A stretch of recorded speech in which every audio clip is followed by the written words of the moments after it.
சாகிரின்ஸ் நண்பர்கள் அனைவருக்கும் வணக்கம். இன்றைக்கி நம்ம என்ன பார்க்க போகிறோன்னா, உங்கள் மாடி தோட்டம் அல்லது வீட்டு தோட்டத்தில் இந்த பூச்சி பிரச்சனை, இந்த மாவு பூச்சி பிரச்சனை வந்து அதிகமாக இருக்கும். அதை நம்ம எப்படி கண்ட்ரோல் பண்ணணும்னா இன்றைக்கி நம்ம பார்க்க போகிறோம். ஃபஸ்ட்டு வந்து நீங்கள் வீட்டில் நீம் கேக்கு பவுட்ரு, அந்த வேப்பமண்ணாக்கு பவுடர் எடுத்து நைட்டு ஃபுல்லாக நீங்கள் ஊற வச்சுட்டு காலையில் எழுந்திரிச்சு நம்ம நார்மலாக மேலே போகும்போது அந்த பூச்சி இருக்கிறப்போ இதை நல்லா ஸ்ப்ரே பண்ணி விட்டுருங்க. இந்த வேப்பம் புண்ணாக்கு அந்த தண்ணியை வந்து நீங்கள் ஸ்ப்ரே பண்ணி விட்டுருங்க. நீம் ஆயிலை வந்து டேரெக்டாக வந்து பிளான்ட்ஸுக்கு வந்து நம்ம ஸ்ப்ரே பண்ண முடியாது, ஏன்னா அதில் வந்து பிசுபிசுப்பு தன்மை வந்து அதிகமாக இருக்கும்.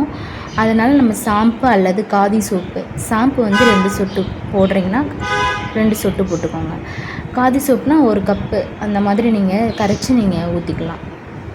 நம்ம வந்து மாவு பூச்சி இருக்கிற பிளேஸை வந்து எப்படி கண்டுபிடிக்கணும்னா, பிளான்ட்ஸில் எப்படி இருக்குன்னா, நீங்கள் எறும்பு வச்சே கண்டுபிடிக்கலாம். எறும்பு வந்து அந்த பிளான்ட்ஸில் இருந்துச்சுன்னா நீங்கள் அதில் மாவு பூச்சி இருக்குன்னு கன்ஃபார்மே பண்ணிக்கலாம்.